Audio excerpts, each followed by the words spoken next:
इसमें कोई शक नहीं है। हर व्यक्ति अपने रिश्ते में ईमानदारी की उम्मीद रखता है, इसमें कोई बुराई नहीं है।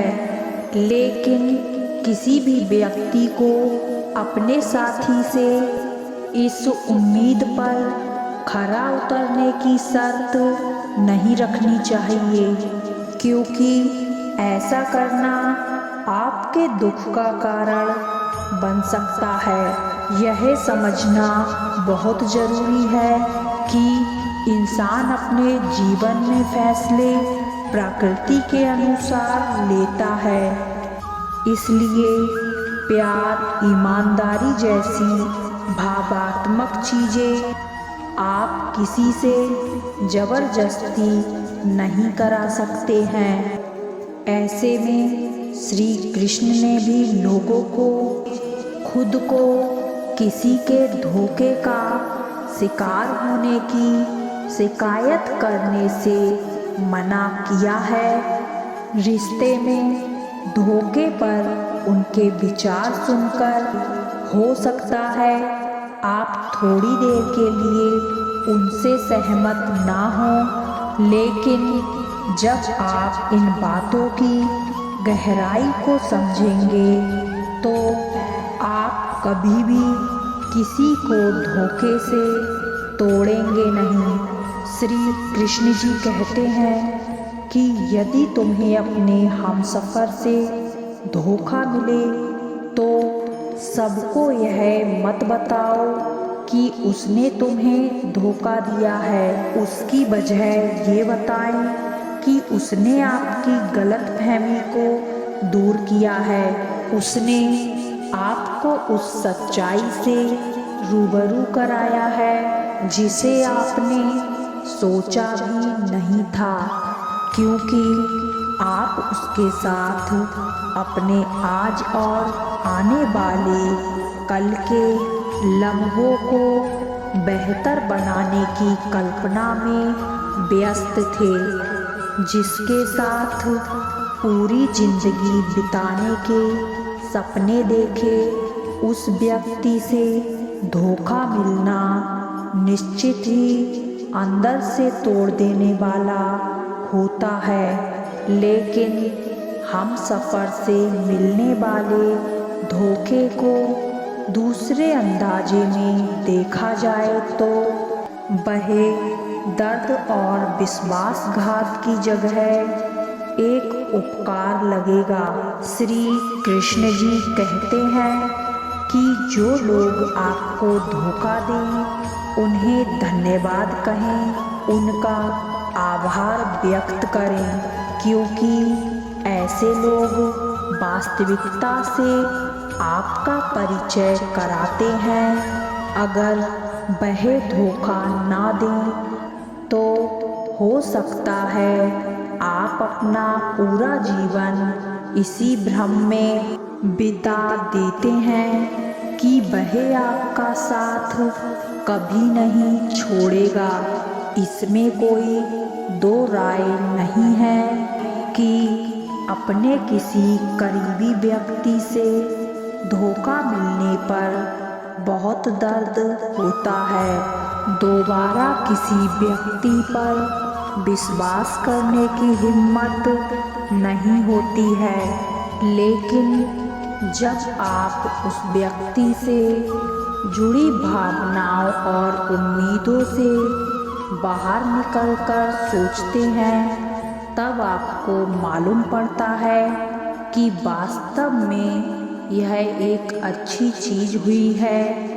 आप अपने अंदर छिपे उस इंसान को जान पाते हैं जिसमें हर मुसीबत से अकेले लड़ने की शक्ति है, जिसमें ईमानदारी से प्यार करने का जुनून है और जो एक बेहतरीन लाइफ पार्टनर डिजर्व करता है।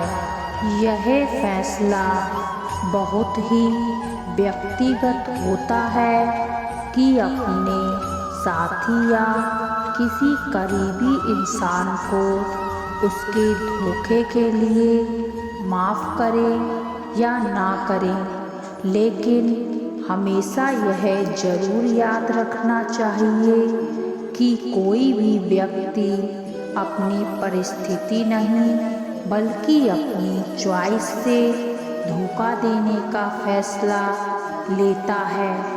ऐसे में यदि व्यक्ति यह जानते हुए कि वह आपका विश्वास तोड़ रहा है कोई काम करता है, तो संभव है कि वह दोबारा भी ऐसा कर सकता है। इसलिए हमेशा माफ़ी देते समय अपनी सूझबूझ को अच्छे से इस्तेमाल ज़रूर करना चाहिए। जिस पर आप सबसे ज़्यादा यकीन करते हैं वो धोखा दे तो बहुत दुख होता है, रुलाई भी बार बार आती है। रोना कोई बुरी बात नहीं है, आप जी भर कर रो लें। रोने से आप कमज़ोर नहीं बल्कि मजबूत बनते हैं। आप जितना हो सके रोएं और फिर ज़िंदगी में उससे जुड़ी हर बात को भूलने की कोशिश करें, ये सोचकर कि वो आपके प्यार के लायक नहीं था या नहीं थी। प्यार में धोखे की वजह से हर इंसान का विश्वास टूट जाता है। रिश्ता चाहे पति पत्नी के बीच हो या प्रेमी प्रेमिका के, उसमें आपसी भरोसा जरूर होना चाहिए। आपने अक्सर देखा होगा कि विश्वासघात ही वो चीज़ है जो रिश्तों को बर्बाद कर देती है। बेवफाई एक ऐसी चीज़ है जो पल भर में ही किसी को अपने से दूर कर देती है। इसी बेवफाई की वजह से कई बार हम सफ़र आपस में गलत व्यवहार करने लगते हैं और हिंसक हो जाते हैं, जबकि ऐसी स्थिति में संयम से ही काम लेना चाहिए। अगर आपको प्यार में धोखा मिला है तो आप अपने अहंकार को किनारे रख धैर्य से सोचें कि आपको आगे क्या करना है। रिश्ते में धोखा खाने के बाद हिंसक ना हो और ऐसी कोई भी गलती ना करें जिससे दोनों को नुकसान हो। बहुत से लोग धोखा खाने के बाद खुद के भीतर बदले की भावना ले आते हैं, जबकि ऐसा कुछ ना करें। सबसे बेहतर तरीका तो ये है कि अगर आपसे रिश्ते में कोई गलती हुई है तो उसे मान लें। अगर आपका साथी आपके साथ रिश्ते में धोखा करता है और उसके बाद उसे स्वीकार भी नहीं करता है, तो आपको उससे बातचीत करके अपने और उसके बीच के रिश्ते फौरन ख़त्म कर देना चाहिए। ये ही दोनों के लिए भलाई है, क्योंकि रिश्ता एक ऐसी चीज़ है जो एक बार टूटने के बाद मुश्किल से ही जुड़ता है। गुस्सा किसी भी चीज़ का हल नहीं है।